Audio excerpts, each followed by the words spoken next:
Fala pessoal, sejam muito bem-vindos ao nosso episódio número 11. O Pai Old School, meu nome é Rafael Henriques e aqui nós estamos com episódios semidiários, né, de segunda a sexta. Vou falar um pouquinho aqui sobre criação de filhos. A gente tem um foco um pouco mais voltado para os pais, o pai, o homem, mas eu sempre falo que é importante que mães também ouçam isso aqui e sigam lá o perfil por dois motivos. Primeiro, porque podem ter filhos homens, né? E isso vai ajudar demais, porque muito do que eu falo aqui é voltado para filhos homens, afinal é a minha realidade. Eu tenho dois aqui.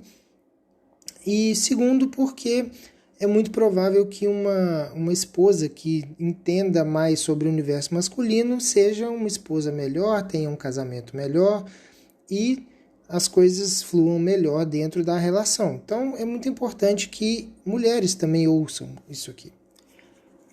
Vamos para um comentário de hoje que eu quero falar sobre uma fábula, eu quero falar sobre uma historinha muito, muito famosa. Eu me lembro de quando eu ouvia, eu não sei se vocês vão lembrar, não sei se é da época de vocês, tinha uma coleção de historinhas que vendia numa banca. Eu não lembro, né, de estar na banca ali porque eu era muito novo. Meu pai comprava, na época jornal era um negócio muito popular, né? Então você comprava o jornal, pagava, sei lá, acho que alguns cruzeiros a mais, e aí você ganhava não, né? Você comprava com esses cruzeiros a mais um livro ilustrado, uma qualidade boa, um papel legal, eu lembro disso. Eu lembro do cheiro desse livro. E tem lá na casa dos meus pais até hoje. E uma fitinha cassete que você tocava a história e você ia acompanhando. E a cara dessa coleção era a Xuxa, né? Era ela com uma roupa meio de paquita, assim, com um capzinho de policial e tal. E chamava Conte Outra Vez. Eu lembro muito de muitas histórias. Ela só apresentava, assim, mas na real quem era narrada por atores, né? E era muito, muito real. Tinha um monte de história que dava muito medo. Eu já era muito pequenininho. Eu lembro de ter muito medo do Barba Azul. Eu morria de medo. Algumas coisas de, sei lá, várias tinha Lobo Mal, né? Chapeuzinho Vermelho, Três Porquinhos e tal. E tinha essa que eu quero falar hoje, que ela é muito, muito importante porque ela define muito bem toda uma geração de pais e mães. E ela é uma história chamada A Roupa Nova do Rei. Não sei se vocês vão lembrar, é a história de um alfaiate que chega numa cidade medieval, né? Tem um rei lá, e é um alfaiate que ele chega para dar um golpe. É basicamente isso. Só que ele escolheu o lugar certo porque o rei daquela cidade era um rei muito vaidoso e tal, e ele talvez até um pouco snob mesmo. E ele se gabava de ter as maiores, as roupas mais bonitas, valiosas, enfim. Aquela coisa do rei bem, bem caricato mesmo. E esse alfaiate, ele chega na cidade, muito esperto, e fala que tem a roupa mais linda do mundo, toda tecida em ouro, que ela tem não sei o que, tem não sei o que lá, tem não sei o que lá. Mas ela tem uma particularidade. Somente os inteligentes conseguem ver aquela roupa. Então, obviamente, que não tem nada ali, ele está fingindo, não tem nada. E aí ele aparece lá para a majestade para tentar vender para ele aquela roupa. E aí é claro que o rei fica intrigado e ele jamais assume aquela culpa, né, de que ele não é inteligente, portanto ele não está vendo a roupa. Então ele começa a dissimular, fala, nossa, realmente é uma roupa maravilhosa, nossa, olha, aí tem uma cena do alfaiate falando, veja majestade, pegue nela aqui, ó, veja como é leve, veja como é delicada, ele claro, realmente, muito delicada, realmente, eu tô sentindo aqui que ela é delicada, que ela é leve e tal. Ela está sendo feito de idiota, a verdade é essa, por um alfaiate que foi muito engenhoso no golpe, né, foi muito esperto, e o rei, ele foi cegado, ou foi cego, foi cegado, não sei exatamente como. O português ele tem umas coisas meio complicadas, né? Vou ficar devendo aí a pronúncia correta. Mas ele foi ludibriado pela própria vaidade. Provavelmente um narcisista, né? E foi isso. Ele vestiu essa roupa para fazer um belo de um desfile real para comemorar as roupas novas do rei, né? Vem daí o nome. Aí um cortejo todo chique, tá lá o rei de cueca, né? De ceroulas, de roupa de baixo e tal. E aí, como a cidade inteira já tinha um burburinho, né? De que a roupa nova do rei era só os inteligentes conseguiam ver, ficou todo mundo falando que estava vendo e tal. De repente vem uma criança e aponta pro rei, começa a rir, fala: kkk, o rei tá sem roupa, o rei tá pelado e tal. E aí acaba a história, a lição de moral que fica é essa, né? Você precisa ter talvez a humildade, a inocência de uma criança para conseguir enxergar o óbvio às vezes, né? O óbvio está na nossa frente. E eu queria fazer uma analogia, não acabou, não é isso o episódio. Eu queria fazer uma analogia dessa história com alguns pais e algumas mães que ficam se enganando em relação aos filhos, né? Como é comum a gente encontrar, cada dia mais comum, infelizmente, a gente encontrar pais e mães que estão fingindo que estão com a coisa mais dourada, mais brilhante, mais sedosa, a roupa mais fina e a mais linda do mundo na mão, que é o próprio filho, quando na verdade não tem nada, né? Aquilo ali é só uma mini fraude, né? Uma espécie de fraudezinha.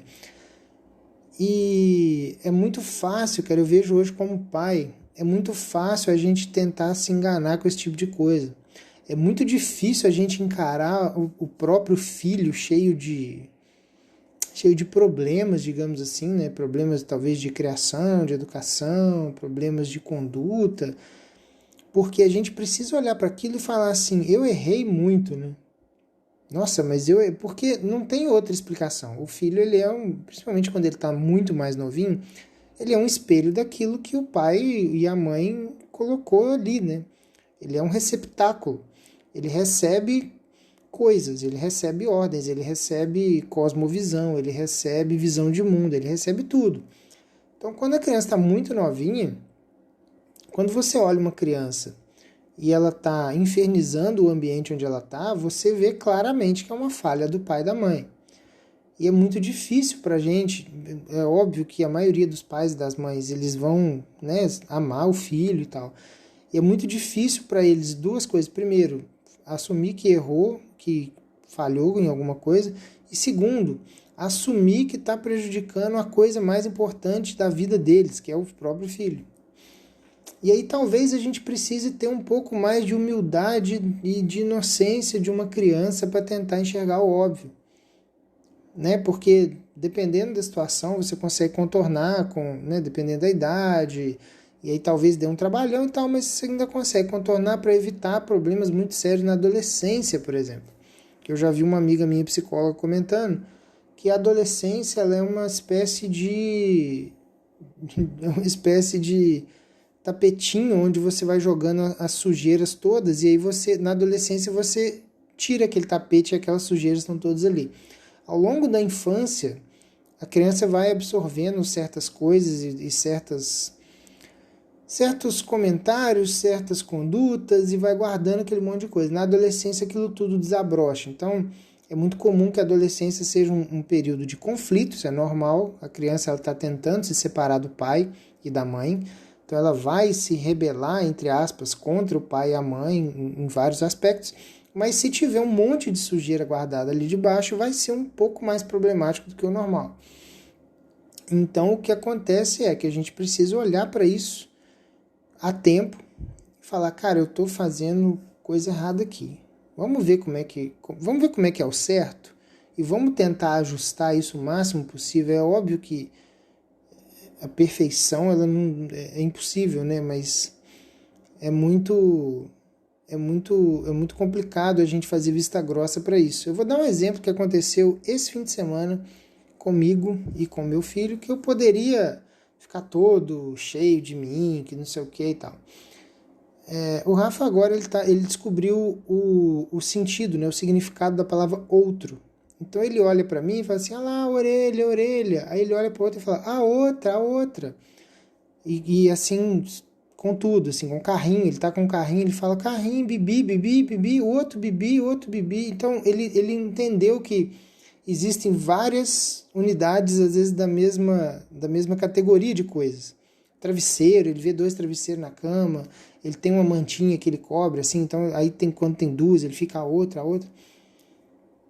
E ele tá com 1 ano e 11, né? Fez 1 ano e 11 ontem, dia 26/9, e ele tá falando isso. E uma tia minha teve aqui, viu isso, e achou assim, a coisa mais... Ela ficou abismada, como ele é inteligente, como é fantástico, como ele desenvolveu e como ele percebe o mundo, como ele é maduro, E começou. Só que um dia antes, tinha tido uma visita aqui de um amigo meu, que tem um filho 3 a 5, agora não vou lembrar certinho, mas ele é alguns meses mais novo que o Rafa. E ele já faz a mesma coisa. Ele já tem a noção do outro. Ele falou isso aqui várias vezes, o outro. Então, assim, se eu tô numa de ficar me achando, ou procurando motivos para ficar me achando o puta educador foda do meu filho, que eu sou um gênio, que eu educo e que não sei o que meu filho é especial, que ele é não sei o quê, eu vou me ludibriar com isso, né? Eu vou ficar me achando e não sei o que. Isso é uma coisa pequena. Agora imagina uma coisa grande. Né? Então, se eu não estou atento aos pormenores, porque o que acontece? O Rafa, ele realmente tem umas coisas que ele surpreende a gente às vezes.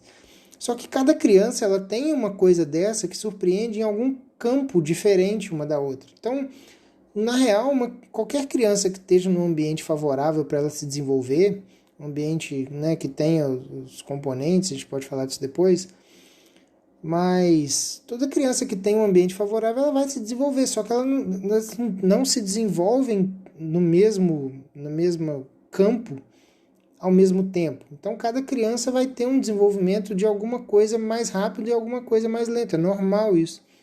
Mas se a gente fechar o olho para aquilo que a nossa criança tá um pouco mais para trás e começar a focar só no que ela tá um pouco mais para frente, a gente vai começar a achar que ele é uma espécie de superdotado, que ele é o novo Einstein, que não sei o quê. E aí, no final das contas, a gente tá lá, igual o rei da fábula, com nada na mão, ou com quase nada, né, dependendo, e se achando o fodão, assim, olha como minha roupa é linda, não sei o que e tal. Então essa é a reflexão para hoje. Queria muito que vocês parassem para pensar nisso. Eu não sei se isso é tão comum em pais, mas talvez para mães seja mais comum, então fique esperto. Evita se emocionar com qualquer coisa. Provavelmente, aí tem aquelas lições assim, né, universais. Provavelmente tem algum asiático com 1/3 da idade do seu filho fazendo 3 vezes melhor que ele. Então, só se lembrar que geralmente tem um japonês fazendo alguma coisa muito melhor do que qualquer filho que a gente tem por aqui. Tá? Então, o episódio de hoje é isso. Muito obrigado e até a próxima.